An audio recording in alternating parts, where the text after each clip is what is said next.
तर महाराष्ट्रातील 29 पालिकांसाठी मतदान पार पडलं। बोटावरील शाई सहजपणे पुसली जात असल्याचा विरोधकांनी आरोप केला। तसंच काही ठिकाणी दुबार मतदार सापडूनही निवडणूक आयोगानं कारवाई केली नाही अशी तक्रार मतदारांनी केली। अनेक तक्रारी या समोर आल्या होत्या। या मतदारांसोबत बातचीत केली आहे आमच्या प्रतिनिधी ज्योत्स्ना गंगणे यांनी। पाहूया।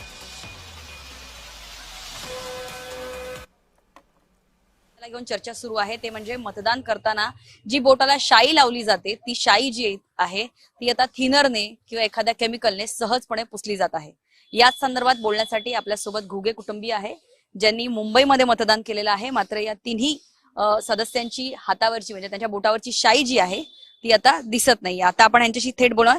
ताई, तुमचं नाव सांगा आणि तुम्ही कुठे मतदान केलं, म्हणजे तुमचा एरिया काय होता? माझं नाव समीरा घुगे। मी आता जस्ट ताडदेवला माझं मतदान करून आलेली आहे। तर मतदान करायच्या अगोदरच मी जस्ट राज ठाकरे साहेबांची पोस्ट वाचली की शाईऐवजी मार्कर वापरला जात आहे।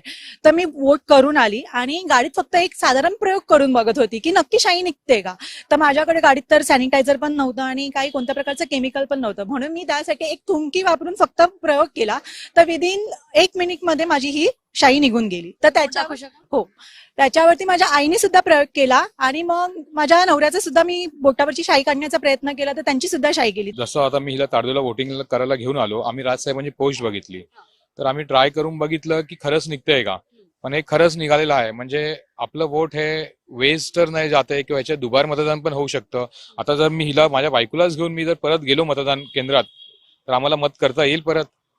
हा पण खूप मोठा प्रश्न आहे की खरोखरच आम्ही केलेलं मतदान जे आहे ते परत तिथे दुबार मतदान जे आहे ते कशावरून होणार नाही असाच एक संभ्रम आता मतदारांमध्ये निर्माण होताना पाहायला मिळतोय। व्हिडिओ जर्नलिस्ट मनोज सह ज्योत्स्ना गंगणे, जय महाराष्ट्र, मुंबई।